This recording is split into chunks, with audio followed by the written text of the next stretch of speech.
How's everybody doing? Everybody good? Are we ready? Excited? I said, can I get a yeah? Can I get a yeah? Yeah simply means we're going to have a good time.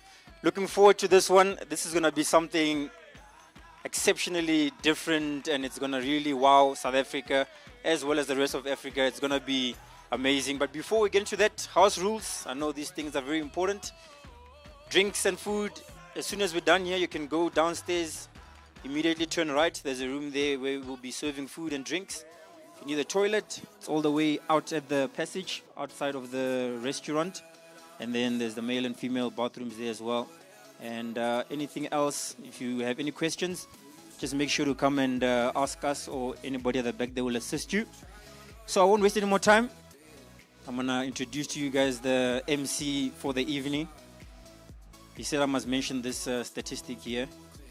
He's got a sub 40 minute on a 10K. We'll start with that. But he's also a voice of athletics, a voice of cross-country, voice of road running. If you've heard the term or the phrase, halala, it is time, then you know it is Musubudi Whitehead. He'll be the MC for the evening. Musubudi, make your way up, sir.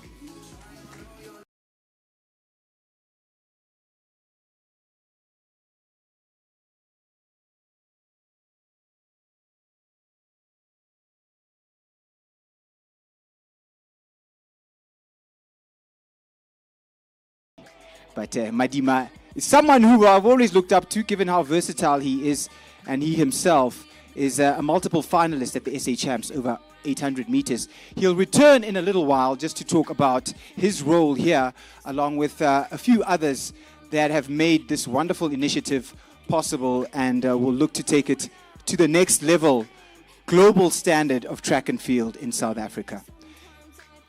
As Ezekiel Sepeng walks in, I'm going to ask for the music to be turned down just slightly. In fact, completely off. And I think Sepeng has perfect timing. If we were about to dish up, he'd be walking in right now.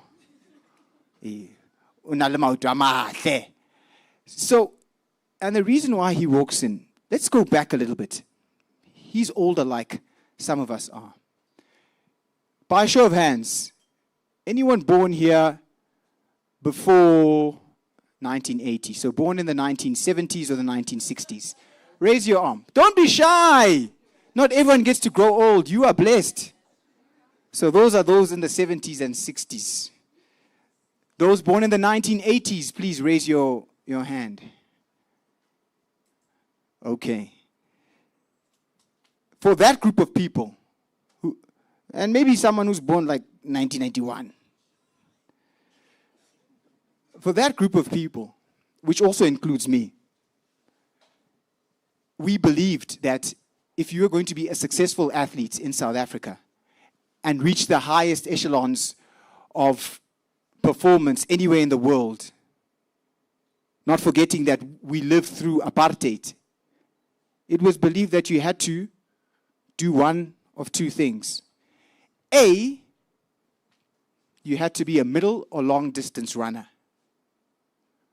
B, if you weren't a middle or long distance runner, preferably from one of South Africa's homelands or maybe a township, then you would have to be a woman, probably Afrikaans, coming from either somewhere like Pretoria back then or the Cape. And I say that because if you look at the success of South Africa's history, going back, let's look at readmission. 1992, William Tola wins the New York Marathon. 1993, Xolile Yawa wins the Berlin Marathon. 1996, the first black Olympic medalist, Ezekiel Sepeng, over 800 meters. Josiah Tugwane wins the Olympic Marathon.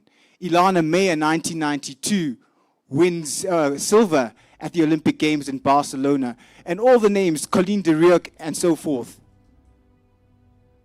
But it took a change somewhere for South Africans in particular to believe that you could make it in something outside the middle distances or the long distances. If you go back to the year 2016, I remember being at the airport when Wade van Niekerk and Akani Simbine came home from Rio in 2016. You were all there. I remember Isaacson, Wesley, and them were actually at the Olympics and witnessed that magical moment in Rio. But before 2016, South Africa had never, ever had an Olympic finalist, male, over 100 meters.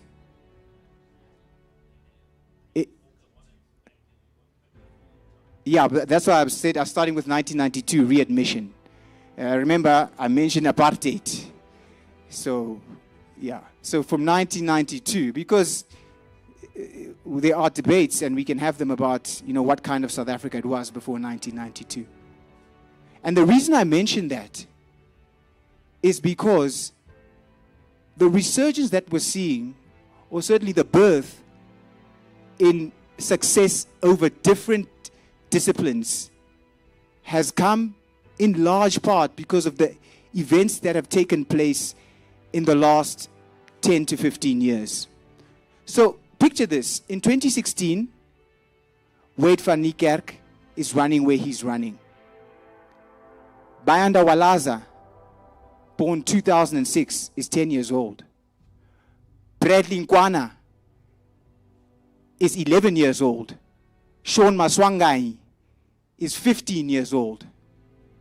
They are watching Akani Simbine in an Olympic final, the first of a democratic South Africa over 100 meters, and Wade van Niekerk setting a world record to win gold.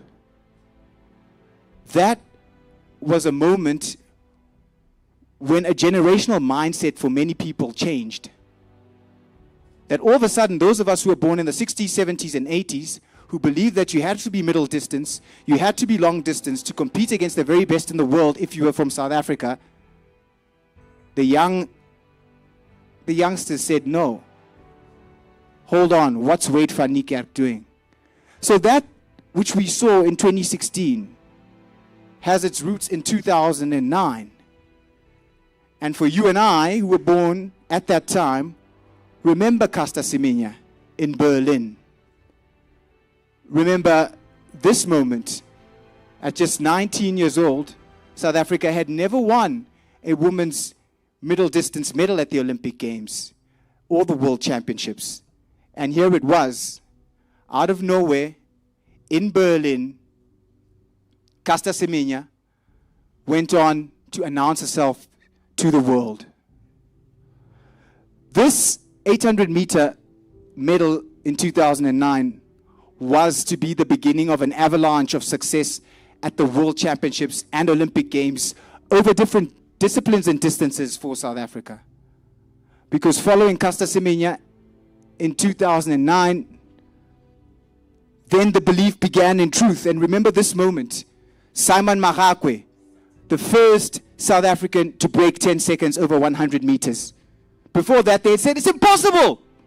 You have to be American. You have to be Jamaican. You have to be from Europe even. That 999 on that day was later rounded down to 998. And the man from Rustenburg, Simon Magakwe, started a tradition of sub-10 second running that has found its very purest and highest form in South Africa's Mr. Cool, Mr. Consistency, Akani Simbine. The middle distances, this is what we're talking about. Johan Cronje, Moscow 2013, just about to retire, a little bit fat, he said it himself, and felt that he was past his best years. He was in 8th or 9th at the back straight, and he took bronze that day. And that was South Africa's only medal at those World Championships in Moscow. On the very last day of competition, it was Johan Cronje. And this is the magic moment, isn't it?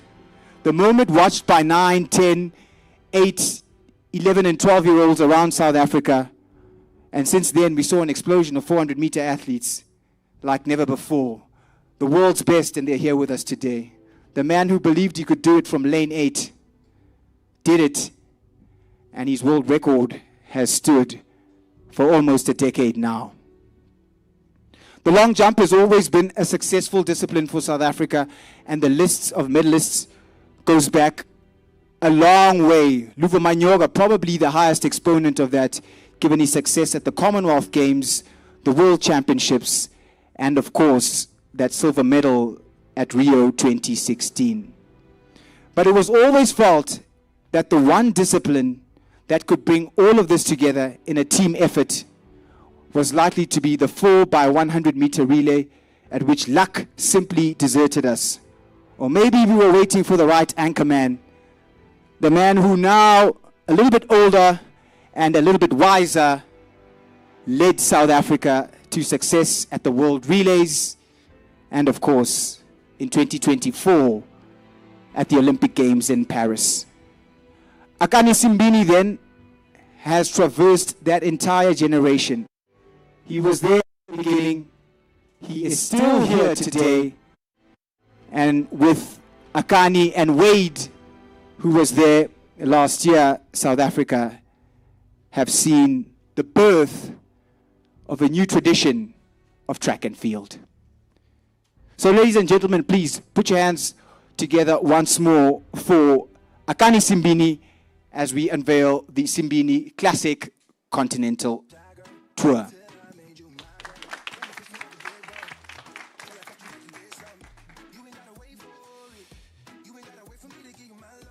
And for questions, debates, and more, please stick around because we have a number of athletes that are going to be available for chatting and questions afterwards from the media.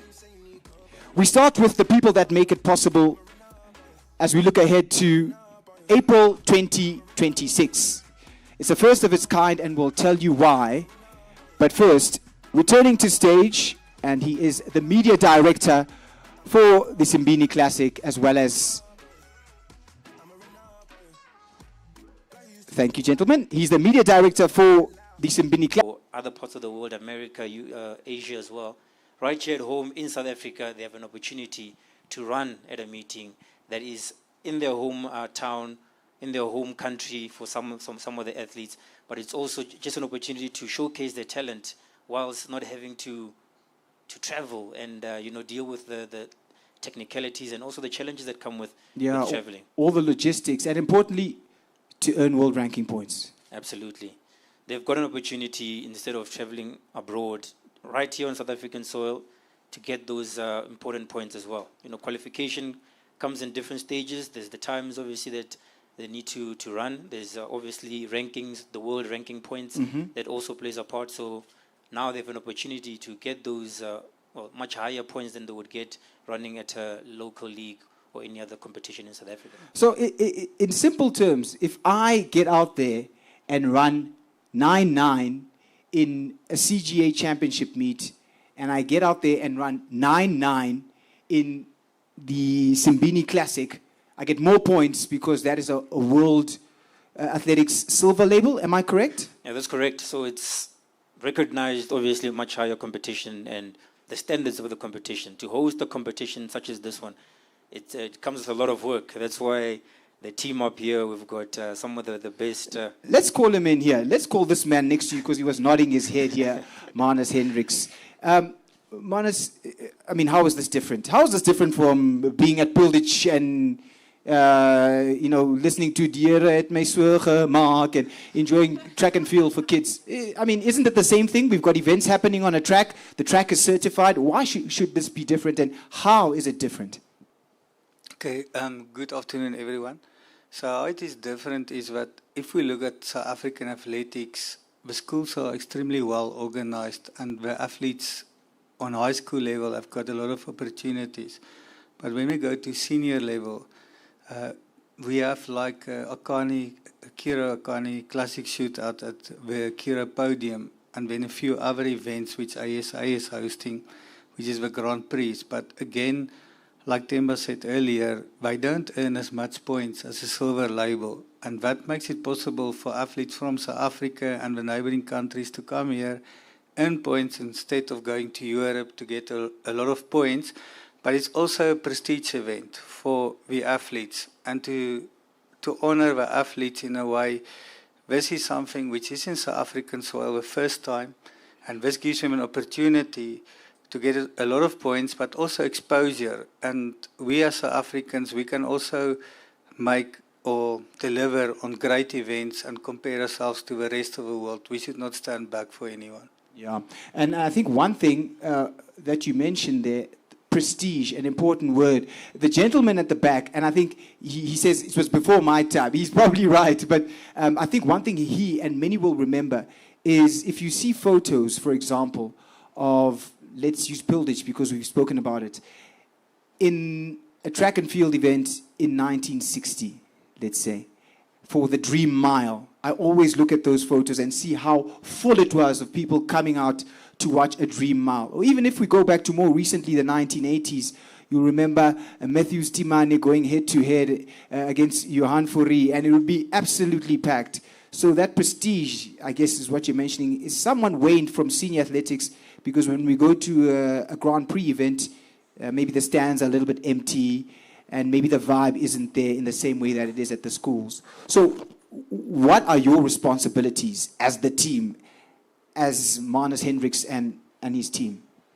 Okay, so what we are responsible for is to make sure, for example, that the timing system is working, that it complies to World Athletics rules, for example, fast of a false detective system where the starting blocks must be connected, that we have devices, for example, long jump, which is not measured with a tape electronically, so we have a whole system which is connecting to that.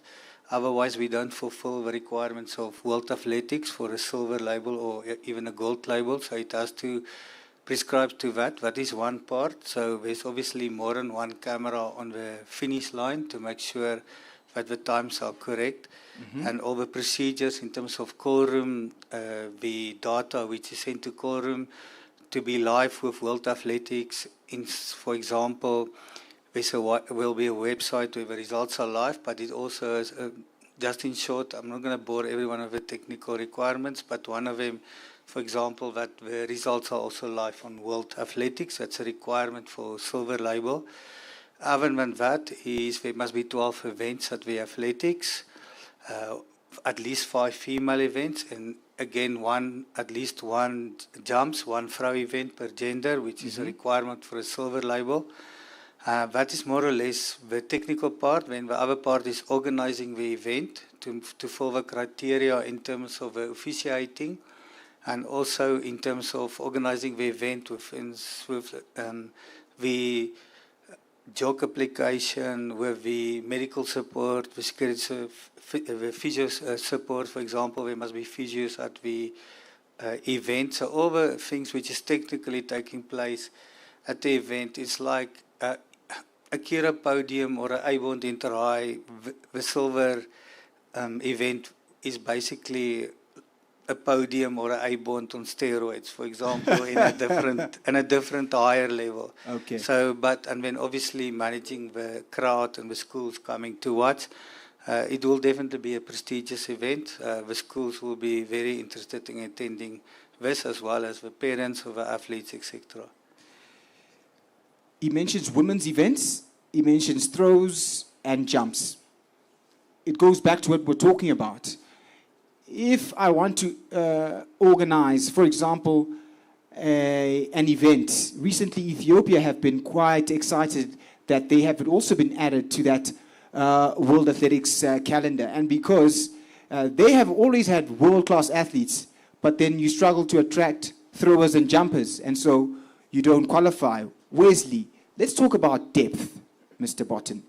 In South Africa, in Botswana, in Zambia and Zimbabwe as well, many athletes on the US track and field system hail from Zimbabwe. Do we have the depth to satisfy a meet of this nature in terms of athletes in this catchment area that we can produce world-class events and not have some kind of swaknyana throw event or swak jump, and then we all focus on the 3,000 meters and the 100 meters? Do we have it here? Absolutely, we have it here. And, you know, you were talking a little bit earlier about how initially when we came back from apartheid era, South Africa was very much known as sort of a middle distance, long distance running country. Did we have anything else? And I feel like Africa in general is the same, right? So people talk a lot about East Africa, even Southern Africa. For a long time, it's been about, you know, we've got long distance runners and that's pretty much it. But I feel like African athletics is almost like the ugly cousin of global athletics, right? We kind of get sidelined a lot, and people ignore a lot of what's going on this continent and in this country. Outside of the middle and long distance stuff. Absolutely. And you can look at, like, you know, there's people like Julius Jago in the javelin throw. We've even in South Africa, we've had Sunette Viljoen. We've got Joanne du Plessis. And it goes far beyond that. We've got 400-meter hurdlers coming from Kenya. You know, we've got sprinters coming from Nigeria. If you look at Botswana and South Africa and what we've achieved in sprinting events just alone over the last 10 years is unbelievable. It really is. And we kind of get ignored. And I think Akani is a very good example of that, right? You go into an Olympics or a World Championship and people don't talk about him, right? They'll say these are the favorites for the Olympic title. But they don't talk about the guy who's reached the top 5 at 6 Olympic and World Championship events. Paris, they finally said, oh, can he finally break the duck just before the Olympic final, you know, finally he has to do it for 10 10 years, right? Just to get a mention. And it's the same thing. Like, African athletics just kind of gets ignored. And we do have the depth. We absolutely have the depth. And obviously, because this is a silver label event, we're going to look beyond that, right? There's going to be people coming from all over the world to come and compete here. So we don't need that depth of Southern African athletics for this meeting, but we absolutely have it. In terms of the media and the share of the media, you know, you can talk about athletics. You say, oh, hey, Musibudi, you love athletics. Oh, you're always going on about athletics. Oh, we're so tired of hearing about running. We want to talk cricket, football, and rugby. There's a derby happening here. Well, tell me about the Springboks. How do you fight for the media share for what should be, certainly in my eyes, if I speak for myself, something celebrated across not only South Africa but the region? How do you make sure that this message gets out there, given your responsibilities here in media, that people see and understand this for how big it actually is? This is how you do it. You know, like I've been an athletics journalist for a long time, but I'm not just an athletics journalist. You know, I work for a newspaper. I'm actually the newspaper's cricket writer, and and I love the newspaper I work Wesley, for. cricket. Don't even talk to me about cricket. We're talking about athletics, but that's what I do, right? And I love the newspaper that I work for. And I'm very grateful to have had other opportunities, including, you know, working for Backsports and Backtrack. But, you know, that's not my real job. My real job is working in a sport that I don't even really want to watch. And my whole career has just been trying to, like, promote this sport that I love. And it's difficult. It's very, very difficult because, you know, Africa's only ever had one Diamond League meeting, you know, from one area. And it's always Morocco, focused, yeah. Morocco's the only country in Africa that's ever had a Diamond League meeting. America's got so many of them. Europe has so many of them. And Africa should have more. We should have more meetings. You know, we do have amazing events. You know, the Golden Grand Prix in Botswana is a big event. The Kipkeino Classic in Kenya, a big event. But we don't have enough of them. We need more of these, and we need people to be able to launch events like this in order to promote athletics. It's difficult to do it when, you know, South African sports fans are very keen on the Olympic Games. They get keen on the World Championships when guys like this are winning medals, right? But it's once every 2 years, it's once every 4 years. And outside of that, it becomes very difficult to sort of promote the sport. We have Ezekiel Sapeng at the back of the room. He's got a World Athletics Challenger Tour event coming up in a few weeks, and now Akani Simbine launching this in the first season, the first time it's being held, already a silver label event. You would hope that an event like this, if they keep going, over the next few years could become a gold label event. Ultimately, maybe it becomes a Diamond League event. And in terms of the media, the only way that you can promote it is by having events like this. So, like I'm saying, that this is how you do it. All right, thank you, Wesley Botten. Well said. I think he deserves a round of applause. The young guys are snapping. That's right. I learned that one as well. Madima, what do we need to know now? Is this a closed thing? Because I heard Manus talking about schools being bussed in. Can Musibudi come with his kids and have a fabulous day? Tell us all we need to know about the event itself at the end of April. Right, so to start off with, the event is on the 28th of April. It's open for everybody. We're going to be opening ticket sales where people can go online and buy tickets for various areas on the stadium or even on the grass embankment. So the aim is to fill up Pilditch to make sure that if you walk into that place, you know, it must be electric. You know, growing up as kids, you know, we grew up in a time maybe when athletics was dying down, my era, in my 30s, by the way.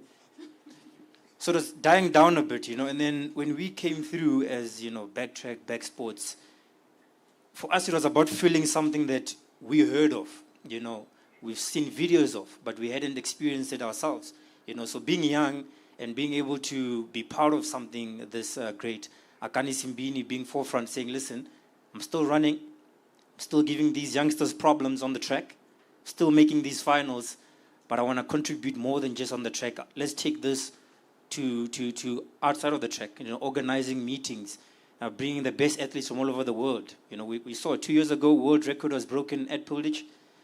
I believe this year we might see something special again.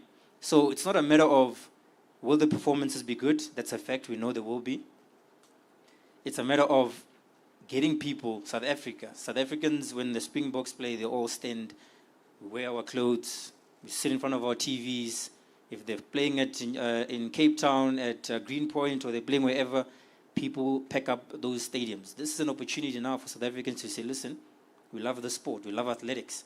The school kids can sit at the stadium, watch Zagiti get into the blocks, Akani in the blocks, and many other top runners from all over the world get into the blocks, see them, you know, interact with them, know that these are real human beings, not just characters you see on TV. So we want to bring that connection back to that energy, that vibe. And Manus just shook his head there when you saw world record. Madima, please, let's not anger Manus. World best. Of course, he's referring to the 300 meters that was run by Tebogo Letsile there at Pilditch all those years ago at the Cura podium. Well, not all those years ago, 2 years ago. So technically, it's for one of those non-standard distances. It's not a world record, but a world best, which is why Manus is a stickler for the detail, which is why he has got this job. We do not mistakes with times and the rest of it. So, gentlemen, we look forward then to the 28th of April. It's going to be a fabulous day, Temba Madima, entertaining. I can bring the family and enjoy myself. We're bringing back the vibe. 2, Manus Hendricks, it's going to be a well-organized affair where everything is going to go as it should. We get our ranking points at a well-organized event. And 3, Wesley Botten, it's going to be one that's an opportunity for some of Africa and the world's best to shine on a continent that should become more known for more than just the middle and the long distances. Gentlemen, thank you so much for your time. Please give them a round of applause.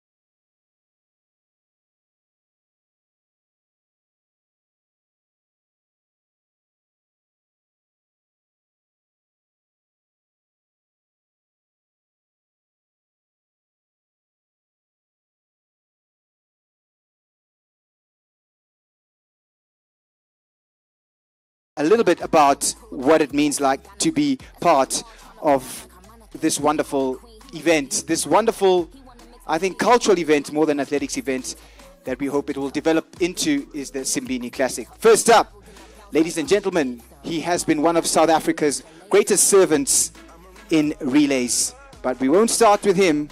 We'll end with this young man here. Let's start with the man who captained the World Relays team. He ran personal best after personal best in 2025, and we saw him in that World Championships final, finishing in 5th place. The freight train from KZN, the man known simply for his 43.76. and a multiple medalist at the World Relays. Please put your hands together for reigning SA champion Zagiti Nene.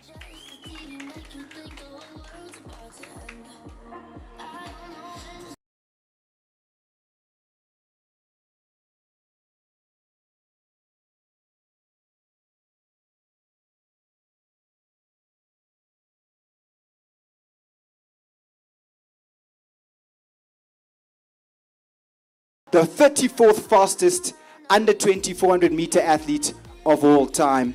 He's one of the fastest to ever do it. He was fast enough to run, but not fast enough to drive. Please give a warm round of applause to the beast from Brakpan, Leendert Kokemoer.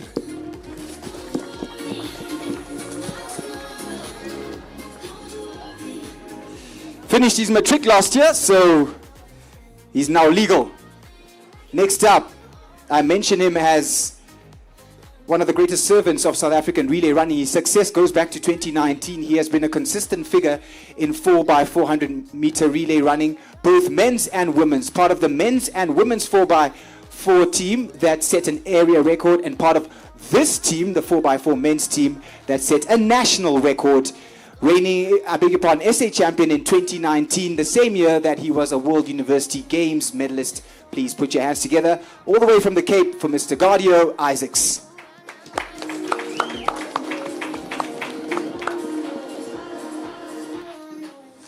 And lastly, he has been knocking on the Wade van Niekerk door since he was just a junior, setting the world alight, and for many was one of South Africa's brightest and remains one of South Africa's brightest 400 meter prospects. World Junior Champion and World University Games Champion, and also one of the quartet that set the national record and won the medals at the World Relays. Please put your hands together for Mr. Live Pillay.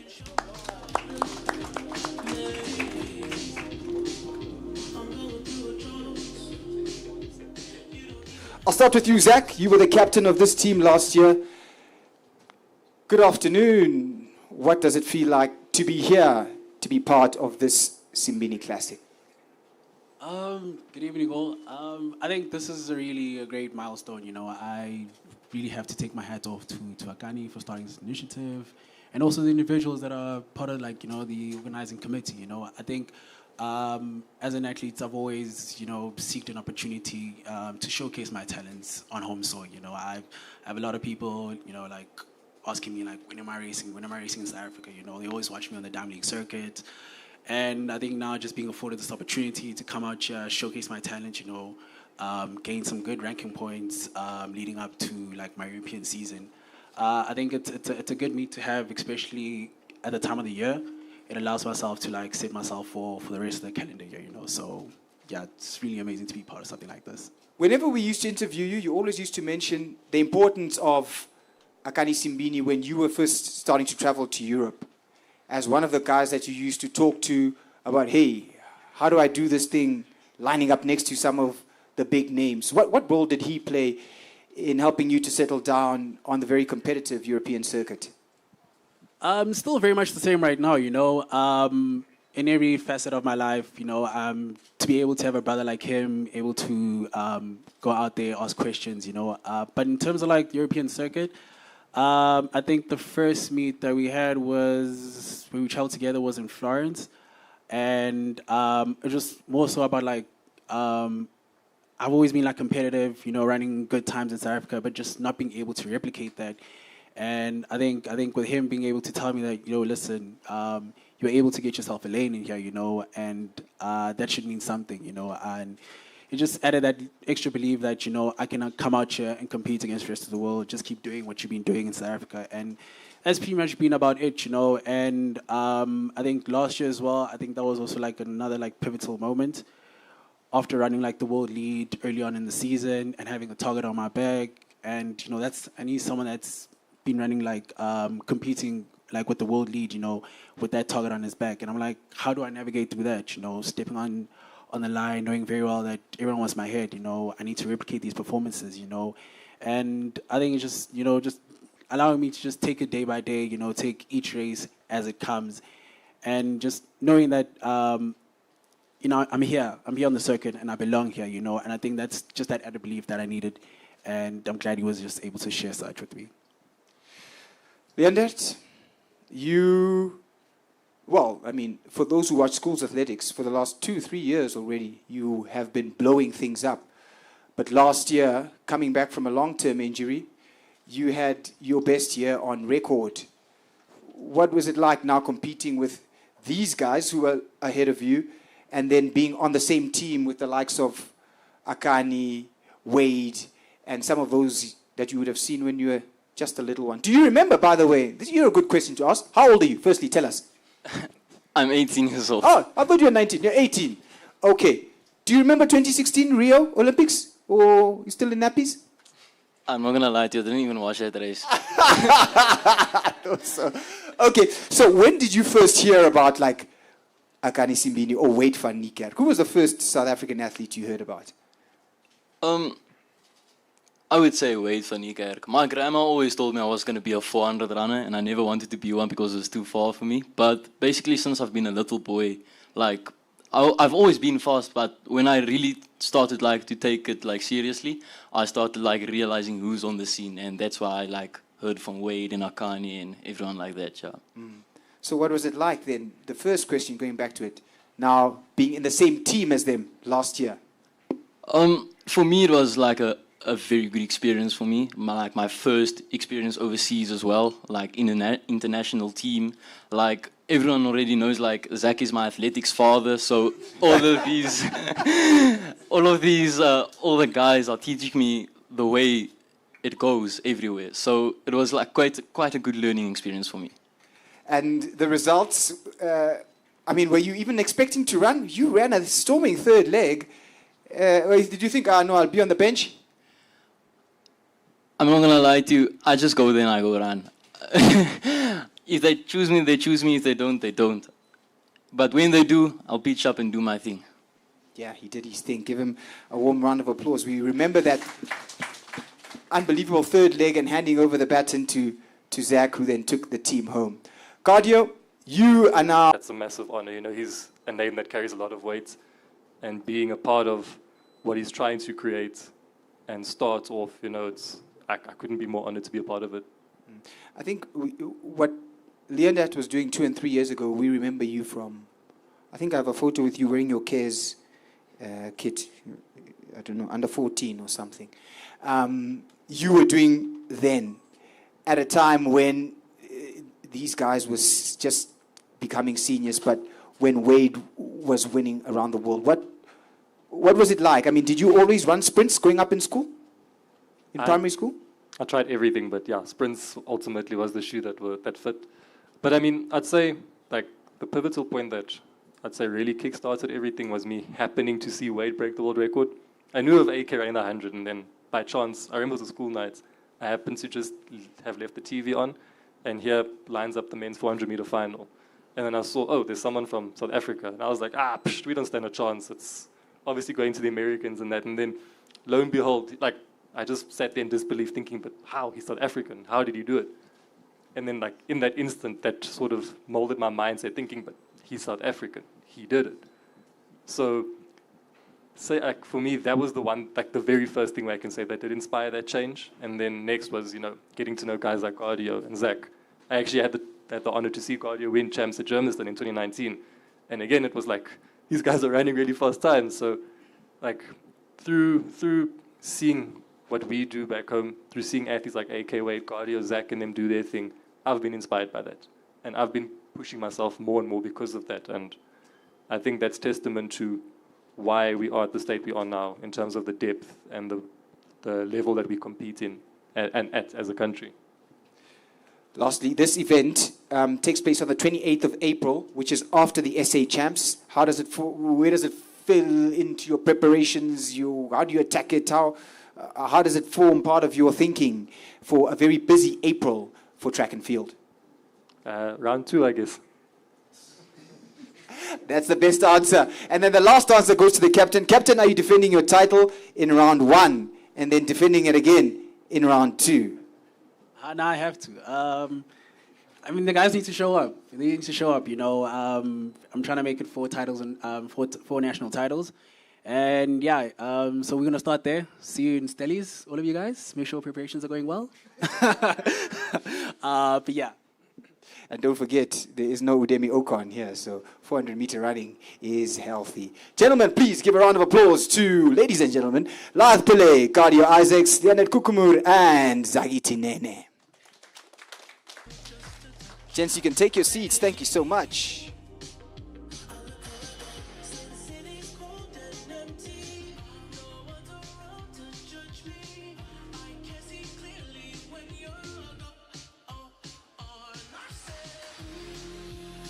Right, members of the media, all of our panelists today will be available for one-on-one interview opportunities afterwards.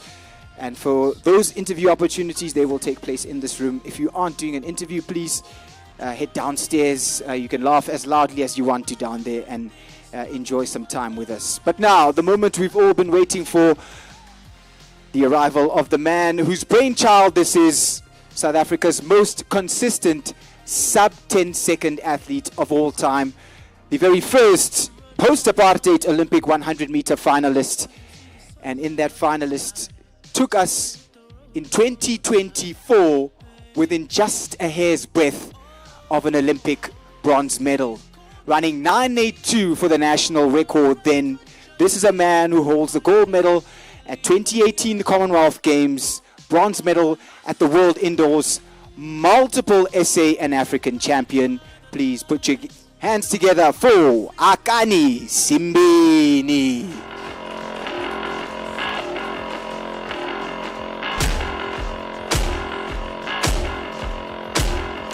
I'm not a man, I'm a creature. From my head down on my sneakers. See these immaculate features. Angels are thing and they say, oh Lord.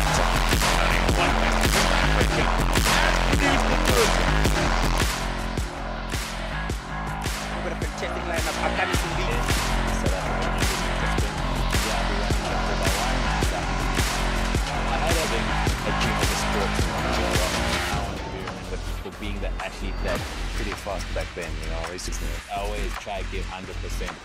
I'm an AK47, let's give him a round of applause.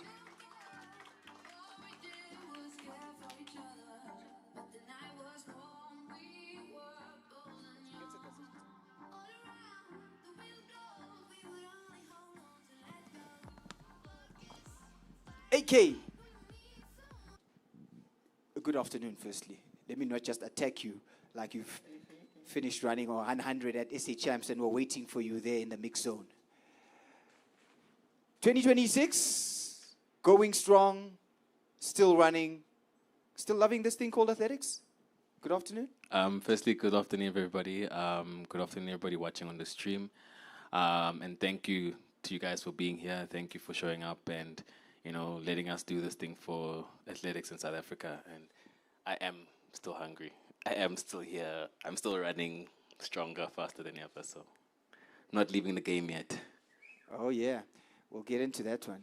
And the reason why I ask him is because I still have some photos. Wesley mentions, for example, Julius Yego. At the time, we had the Liquid Telecom, you remember? And Julius Yego was one of those athletes who was brought here to South Africa to compete. It was a full stadium then when Anaso Jobodwana beat Justin Gatlin over 150 meters. You were there as well. That's now 10 years ago. And AK is still here. Why? I mean, you got a nice watch. You've done the business. Why? I think it's just who I am. It's athletics has become part of me. It's become part of my identity, but it is not me. You know, I love the sport and I love competing. I love racing. I love being on the stage and showing up for South Africa and always taking myself to the world and saying that, you know, South Africa can do it. You know, I think we go back to the video that we played here and it was guys that showed up and they showed up for the country. They won medals for the country. And they stayed in the sport until they felt like they couldn't stay. And for me, I feel like I'm still going to be here for a while. I'm still enjoying the sport. I'm still enjoying running, and my job's not done yet. This is a part of the career. This is a part of the story, but I still need to go out there and still show up on the track and still race, and I still have the hunger for it, and I still have the enjoyment for it. And for me, it's all about that. I always say that the day that I lose the nerves when I step on the track is the day I'll leave the sport, and I haven't had that feeling yet. Okay. You're still going strong. Now, you talk about the guys that we saw on the screen, and they left when they felt that it was their time to leave.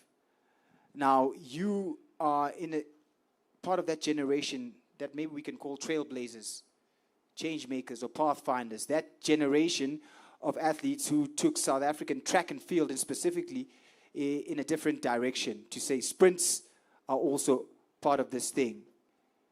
You're doing something now that's also a first. Lots of athletes would wait until they're done. Why do it whilst you're still running? I don't know. I think for me it is important that I'm laying a lot of foundations down for when I leave the sport. And I feel like it's important that as sportsmen that we do things while we're in the sport. You can't wait for you to retire to start wanting to start a foundation, start a tournament, or start a business. Like, for me, that doesn't make sense, because when you retire, you become irrelevant. Spot on. And when you're still in the sport, you're still relevant. So your name still holds some sort of way for you to get into a door, so you can make a pitch to someone, and that can open a door for yourself, for later on. And that's been my mentality since I got into the sport, and it's something that I'm very grateful for having, and something that I always try to impart onto the next generation. I talk to them a lot, and I tell them, guys, yes, you can run, you can make the money you want to run during running, but make sure you're putting in something that is going to keep you alive after the running, because that's important. If you don't have that, it just doesn't look right. So, but that means that you've got a lot of responsibilities to balance. You've got business, you've got running, you've also got family and kids. I mean, is there time to sleep? You make time to sleep, but I think right now in this position, it's like my mom always says to me, you're in your 30s, yes, but you still have energy. Once the energy finishes, then you won't be able to do everything that you want to do. So rather just do it now. And I'm sacrificing a lot of time for me right now, but at the same time, I'm thinking of it as an investment for when I leave the sport. I'm investing in myself, and yes, I'm shuffling a lot of, heads. I'm partnered in a business. I am still the athlete. I am doing this meet. I am doing other things as well in business. And for me, it's just me right now, and it's okay. I'm handling it. It's not like it's impossible. There's so many other people juggling a lot of things, so it's possible. Okay, it's possible. Now, this meet itself, then, you're the meeting director. You're the boss of the meet. What does that entail? I mean, are you doing anything, or you're going to come on race day to hand out medals? Or are you running even on race day? Tell us more. I will be running. Yes, I'm the meet director of the meet, but I need everybody to understand that this meet is not about Akane. It's not about me. It's not about my surname. It's not about the logo. It's about them and the future of South African athletics and what I'm trying to build here in South Africa. It's all about making sure that South Africa has a Continental Tour meet or an athletics meet that is run here in South Africa. Of the highest level. Yeah, of the highest level, definitely, and it's important. I've been on the circuit for 10 plus years now, and I've never had I've had my family come watch me overseas, but we've always wanted them to watch me here, but running against the guys I run against that side.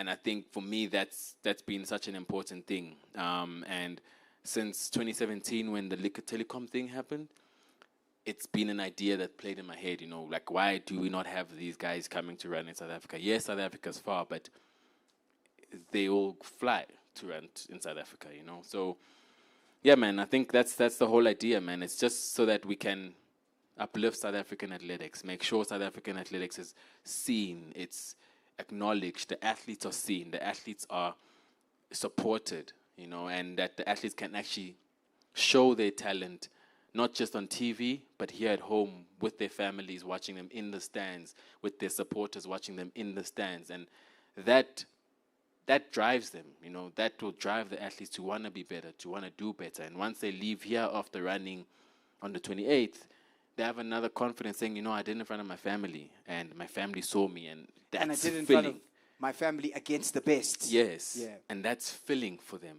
and once you have that filled, you're able to go to the world and say, okay, my family filled me, and now I'm ready to take on the world and show them I'm better than them. Let's talk about the world. Getting big name athletes requires contacts and big budgets. Have we got the confidence that we'll be able to attract some of the names that have become household names around the world in track and field?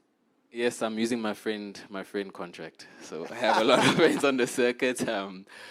Speaking to a lot of guys that are interested in coming. It also helps that the World Relays is a week after. So a lot of the guys are going to be based in South Africa. So that's the whole clique, True. A lot of them, Poch and Stellenbosch, that's where they 100%, train. Yeah. and they're going to look for a race. And we wanted to be that race. The race where you guys look for a race to just prep before World Relays and come and do it here, And there are guys that we've been speaking to. We'll announce it soon on socials and with media.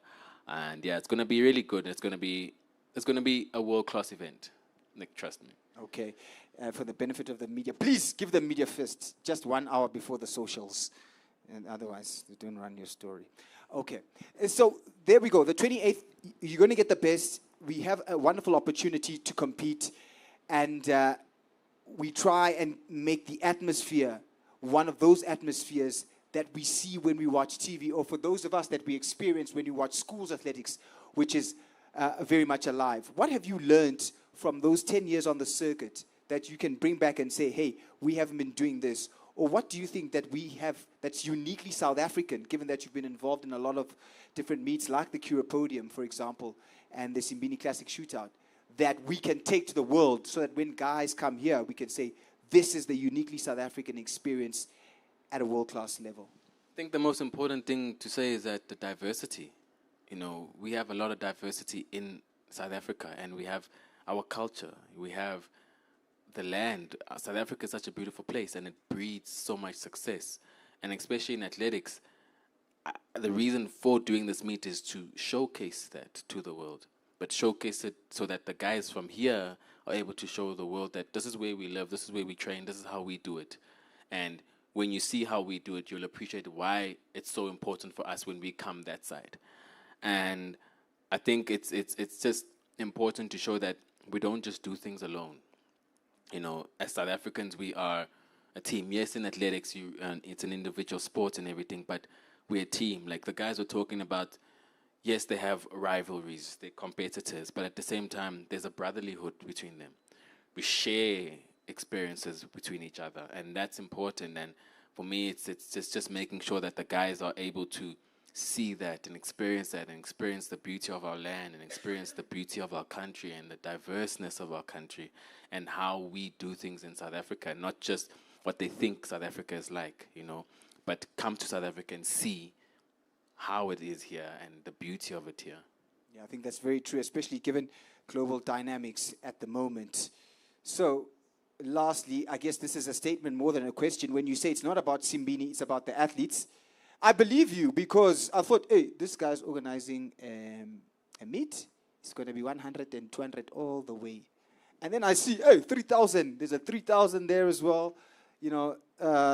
Throws and jumps, as Manus mentioned. How have you decided on the program, which also includes a 4x400 meter relay? Ladies and gentlemen, on the list in front of you, the last event apologies for that. It's not 4 by 100. It's a 4 by 400. So these gentlemen that we saw up front, it's a 4 by 400. How did you decide on the events that will form part of the Simbine Classic?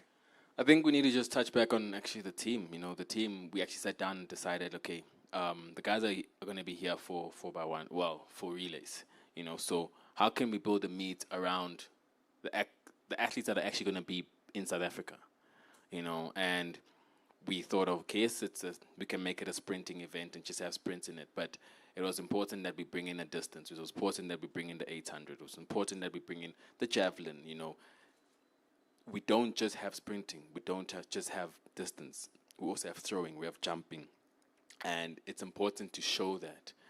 And we sat as a team and we decided on that. And that's how we got to it, you know. And I think it's a good time to actually mention like the actual team that's behind this thing. And it's not just me, you know. Please You guys, do, especially your guys here, some of them who are making sure that the stream is going out and work all over the place, the guys at Back Sports. I think it's important to actually just make sure that we mention them, you know.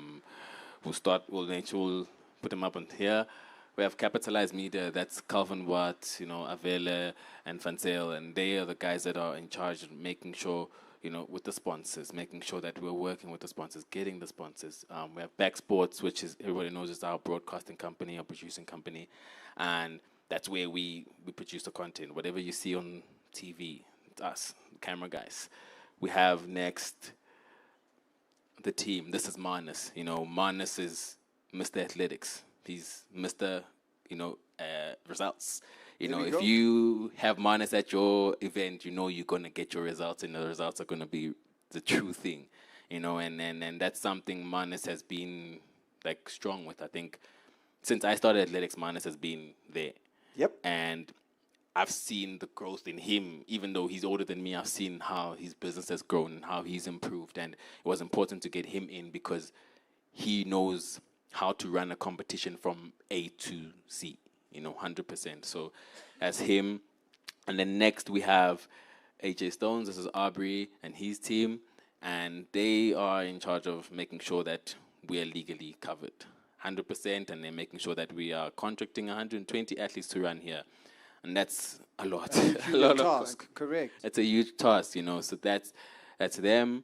And I think lastly we have Motion Sport. Motion Sports are the guys that made all of this possible, you know. The screen behind us, the sound, everything, you know. Ruben and his team have been super, super successful, and they bring quality to the meet. So this is the type of quality that we're trying to get at the meet and make sure that we are giving to the world, you know. I've always been a person of, we need to make sure we give a quality product. Even at Back Sports, it's make sure we give a quality product so that we can show people we're actually doing good things. Not just cheap, not just substandard, but it's quality. Amen.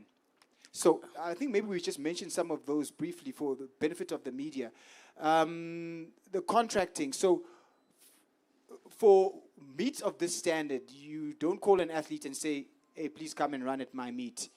It is a contractual obligation so that you can use them as well to promote the event and say AK is going to be running. And so 120 is a lot, and you need that legal expertise to make sure that every I is dotted and T is crossed. Mm-hmm. We've seen the success. You mentioned Calvin Watt and his team, and they've had with Super Sport Schools, for example, and many, many others.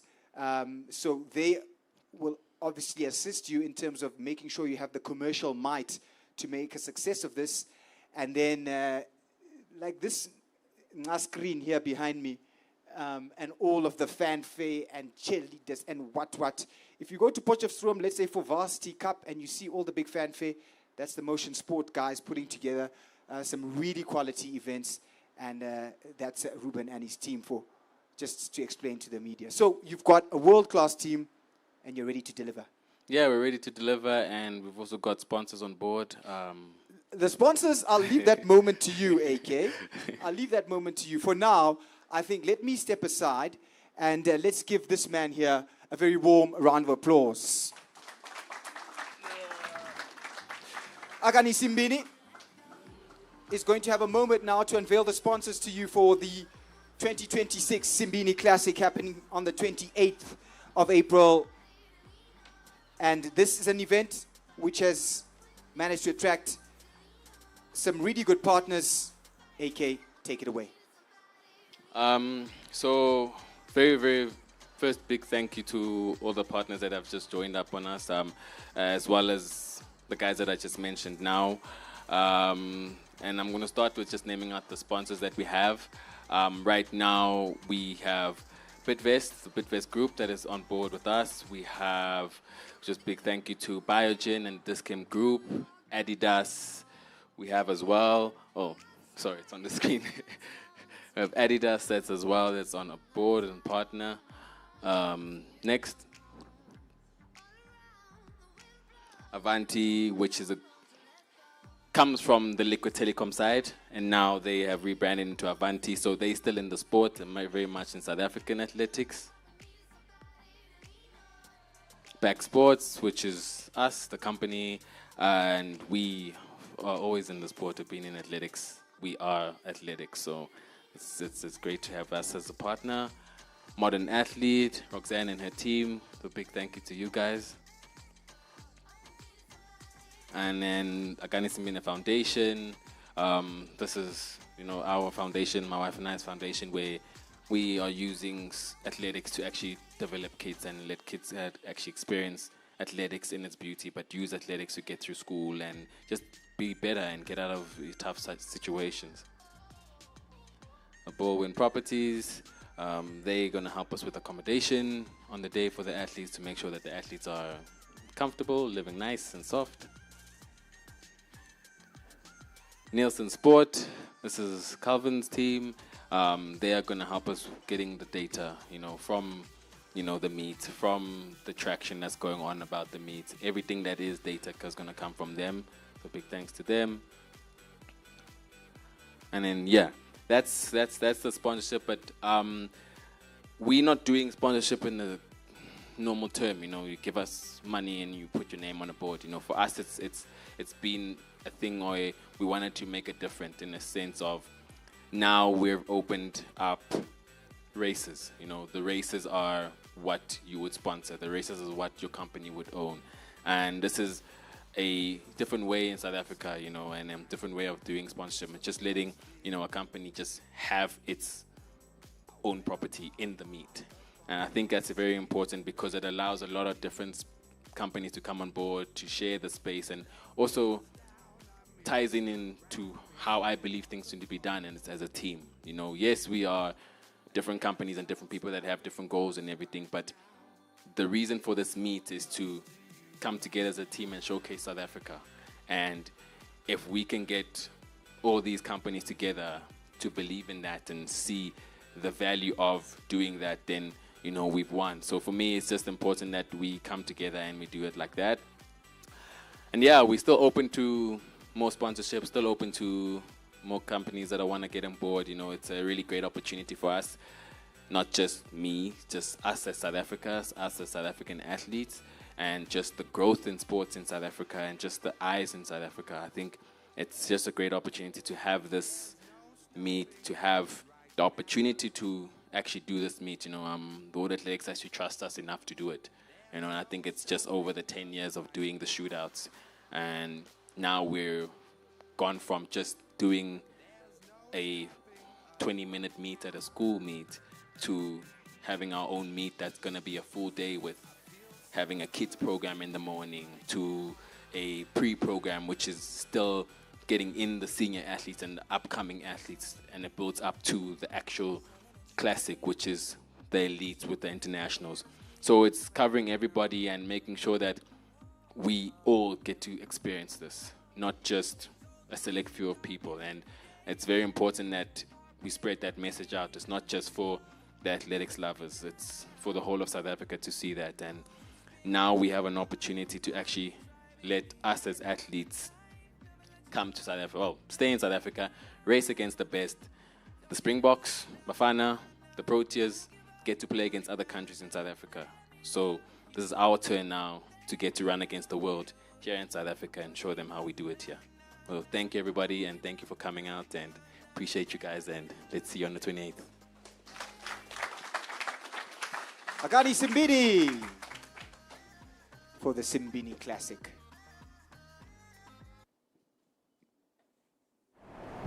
For decades, the world has looked elsewhere for the biggest moments in athletics. But something is rising. Not just another meeting, not just another race. This is a statement. A new chapter in South African athletics. A meeting built on speed, courage, and world-class competition. A week before the world gathers for the relays, the fastest, the boldest, the fearless will collide in Pretoria. This is where world records are rewritten. Where preparation becomes power, where legacy begins. 120 world-class athletes, one stage. The Simbine Classic, Pretoria 2026, where speed meets the moment. Are you ready?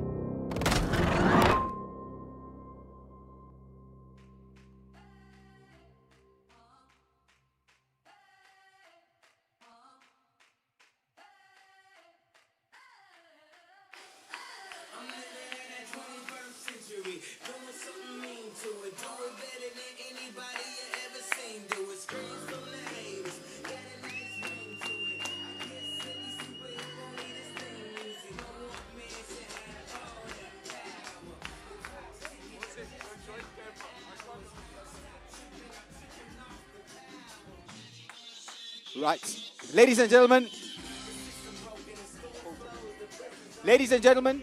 sorry to interrupt there now. These gentlemen were supposed to dance, but I see they don't want to get injured, so we'll forgive them. 1, 2, 3, 4, AK, and anyone who was on the panel, let's first take our photos, and then once we're done, Cecilia and Dade Mabua, you will coordinate, or Memabua. 1, 2, 3, 4, gentlemen, if you could ascend to the stage, please. AK, if you could come as well. Up. Or in fact, I shouldn't say up. Cecilia and our photographers will tell us. And then we'll swap it around. Manus, Temba, and Wesley, if you could hang around close by. AK in the middle, please.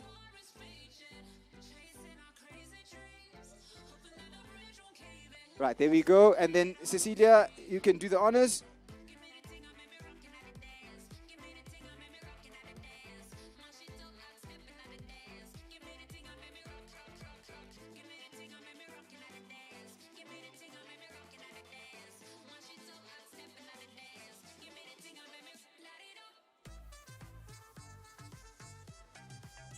Are we happy? Are we happy? Oh, you want some action? Okay.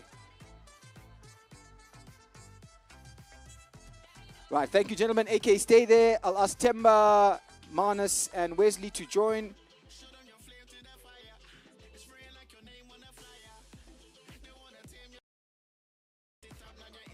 And whilst these two are coming up, if we have any representatives from some of the sponsors that we saw whose boards were up, please stand a bit closer.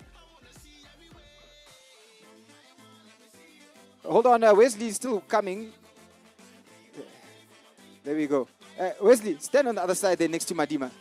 Wesley, that side. There we go. Now it's balanced, yeah.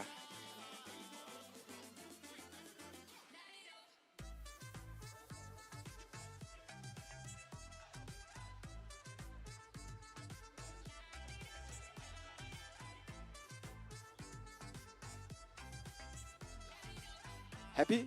Are we happy, Tate Mabua? Happy? And then I'm not sure if we have any sponsor representatives. Okay, do you have any sponsors here? Reps? No, I don't think so. We only have the partners. Partner. They're here, but they're shy.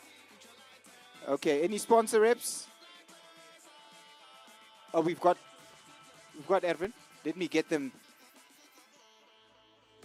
Calvin. Oh.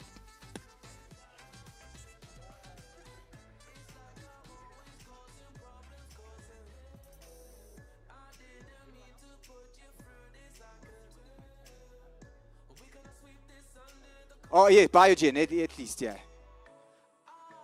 Roxanne. Thank you, Roxanne. The 3 looks better than 2.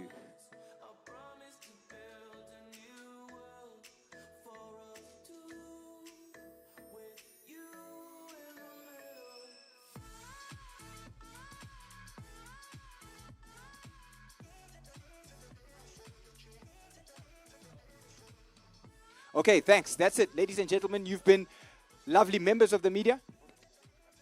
Oh, there's one more. There's one more sponsor. He's arriving late. Please go back up. Please go back up. Come, young man. Roxanne, you go as well. Yeah, again, so when you're all there. We have to try again. Now this looks much better.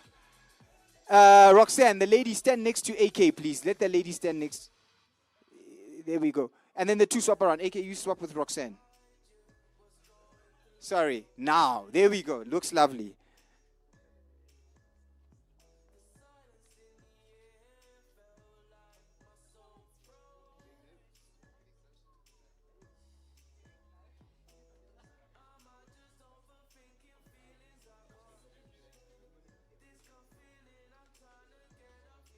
Right, so thank you, ladies and gentlemen.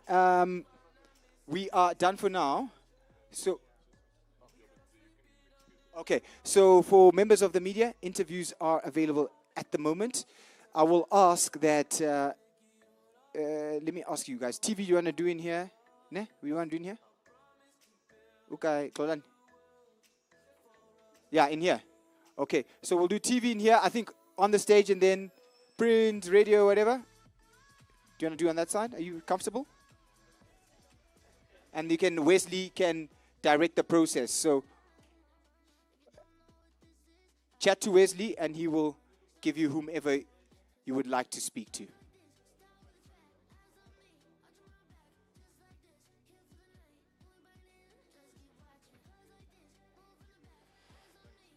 Thank you, folks. For those who are done, please stay and enjoy with us downstairs. For those who'd like to continue conducting interviews, you can stay with us up here. And then for the house guys, the sound down, please, for the interviews to be conducted. Food, drinks,